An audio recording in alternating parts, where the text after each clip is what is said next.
जी नमस्कार, प्रणाम। हम गोपाल कृष्ण मिश्रा आज आपके समक्ष प्रस्तुत हुए हैं। आहार अर्थात भोजन के बाद पानी, जल के बारे में आज हम आपके समक्ष कुछ बातें करेंगे। बंधुवर, जैसा कि हम सब जानते हैं कि जल ही जीवन है, अर्थात पानी जो हम पीते हैं, इस्तेमाल करते हैं, ये जिंदगी है। आपने अधिकतर जगह पर लिखा हुआ देखा होगा कि जल ही जीवन है। भोजन ही जीवन है लिखा हुआ नहीं देखा होगा, लेकिन जल ही जीवन है लिखा हुआ आप जरूर देखे होंगे। तो उसी जल के बारे में आज हम कुछ आपके समक्ष बतलाने जा रहे हैं। कृपया इसे ध्यानपूर्वक सुनेंगे, समझेंगे और समझने के बाद इसका उपयोग कैसे करें इसके बारे में समझेंगे। बंधुवर, अध्यात्म से लेकर विज्ञान तक के यह प्रमाणित कर चुका है कि जल की अनुपलब्धता के वजह से मानव क्या कि समूची जीव जाति मर सकते हैं, यानी उनका शरीर नष्ट हो सकता है। जल इतना बड़ा काम करता है हमारे शरीर में। जल हमारे शरीर के पूरे हिस्से के 85% में यह पानी जो है हमारे शरीर में उपलब्ध है। और अध्यात्म में भी बताया गया है, गोस्वामी तुलसीदास जी ने भी कहा है, क्षिति जल पावक गगन समीरा, 5 तत्व से बना शरीरा।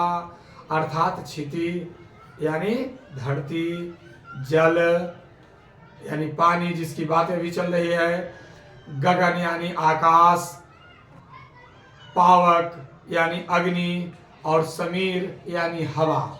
ये 5 चीजों को लेकर परमात्मा ने हमारे आपके इस शरीर का निर्माण किया है। 5 चीजें हैं हमारे शरीर में। तो जल की बात मैं कर रहा हूं बंधुवर। तो विज्ञान कहता है कि यदि हमारे शरीर में जो 85% जो जल की उपलब्धता है, अगर उसमें से 5% की कमी अगर हो जाए तो हमें बड़े जोरों की प्यास लगनी शुरू हो जाती है। और 5 से 7वां% में जैसे ही आएगा वैसे ही जो भी मतलब और ज्यादा तीव्र से तीव्रतम हमें महसूस होना शुरू हो जाएगा प्यास। तो हम लोग जो आगे में आ जाता है पानी, उस पानी को पी लेते हैं। तो ध्यान ये रखने की बात है कि जल तो पीते ही हैं और जल पीना आवश्यक भी है, लेकिन यह पानी शुद्ध कैसे हो और पानी की शुद्धता की परख हम कैसे करें। मित्रों, जल को शुद्ध करने के लिए 2-3 तरह के तरीके बताए गए हैं, जिसमें सर्वप्रथम तरीका यह बताया गया कि जितने जल का आप उपयोग करते हैं दिन भर में, उतने जल को आप किसी पात्र में, किसी बर्तन में लेकर उसको उबाल दें। उबाल देने से होगा क्या कि उसमें जो भी कीटाणु, जीवाणु, विषाणु, बैक्टीरियाज जो भी हैं, ये सभी धीरे धीरे वो जल खत्म हो जाएंगे। यानी पानी में जब बॉइलिंग होगा, माने उबलेगा, तो वो खत्म हो जाएगा। तो उस जल को फिर ठंडा कर लें और ठंडा करने के बाद आप उसको दिन भर इस्तेमाल कर सकते हैं। और दूसरा तरीका यह बताया गया है कि आप यदि गर्म नहीं कर पाते हैं तो जो जल आप जिस पात्र में लाते हैं, उस पात्र को किसी ऐसे जगह पर रख दे जहां हिल डुल न हो सके, अर्थात स्थिर से वह हमारा पात्र जो है रहे। और कम से कम 1 घंटे के बाद, अर्थात 1 घंटा जब हो जाए तब उस जल को आप इस्तेमाल कर सकते हैं, पी सकते हैं। ऐसे भी बड़े बुजुर्ग कहते हैं ना, कहा करते हैं, पानी पिए छान कर।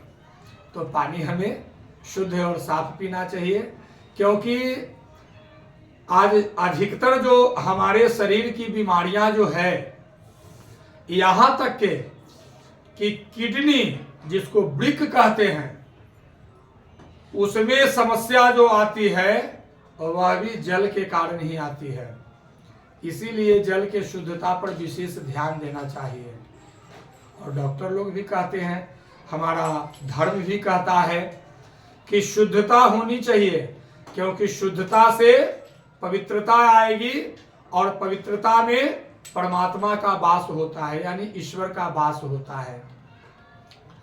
मित्रों, पानी की बात जहां तक के है, तो पानी परमात्मा ने जो बनाया, जब हम खूब प्यासे रहते हैं, बड़े तीव्र प्यास लगी हुई रहती है, और यदि कोई एक लोटा जल उपलब्ध करा देता है, साफ पानी, तो जब हम उसको पीते हैं तो हमारा आत्मा जुड़ा जाता है ना, मन से, दिल से आशीर्वाद निकलता है कि जिसने भी हमें पानी पिलाया, हे भगवान, वह भी, उसको भी इसी तरह से संतुष्ट रखना। तो पानी अर्थात जल ये चीज है बंधुवर।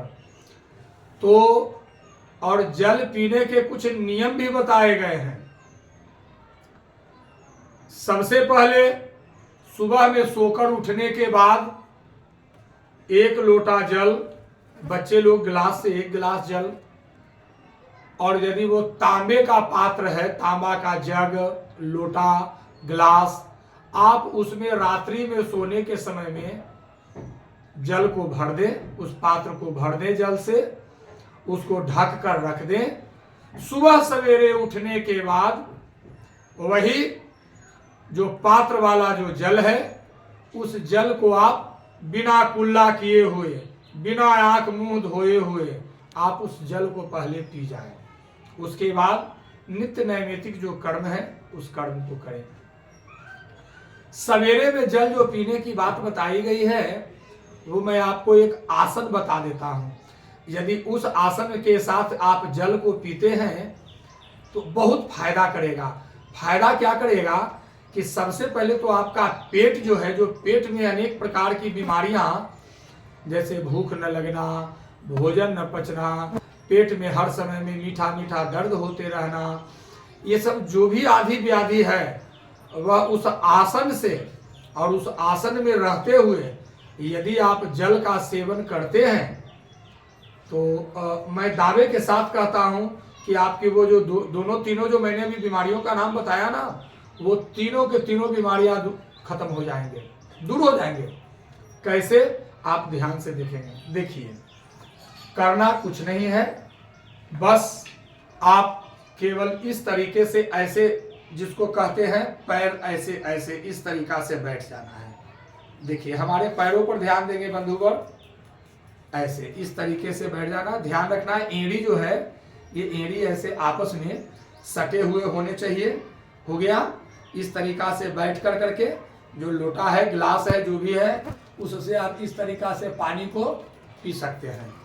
आप ज्यादा नहीं, 8 दिन कीजिए, आपका बीमारी दूर हो जाएगा।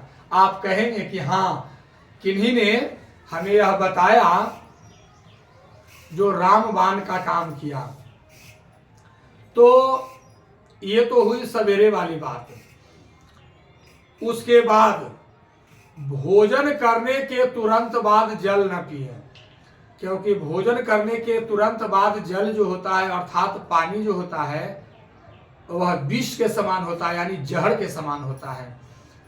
भोजन के बाद 30 मिनट, 40 मिनट या 1 घंटा, उसके बाद आप उस भोजन को कर सकते हैं, जल को पी सकते हैं। ठीक है? जितना इच्छा हो, फिर उसके बाद आप जल पी सकते हैं। फिर पानी आप जब भी पिए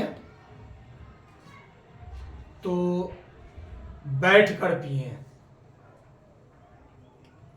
चौकी पर बैठ जाइए, चेयर कुर्सी पर बैठ जाइए, या जमीन में भी बैठे हुए, कोई बात नहीं, लेकिन पानी बैठकर ही पीना चाहिए। पानी खड़े खड़े नहीं पीना चाहिए। खड़े खड़े पीने से ये आपके ये जो है ना ठेवना, इसमें दर्द होना शुरू हो जाएगा, और जो दर्द होगा तो वो फिर जल्दी दूर नहीं होगा। इसीलिए जल पीजिए, और जल साफ पीजिए, शुद्ध पीजिए, और इससे आगे के वीडियो में मैं फिर बताऊंगा। और तब तक के लिए नमस्कार, प्रणाम।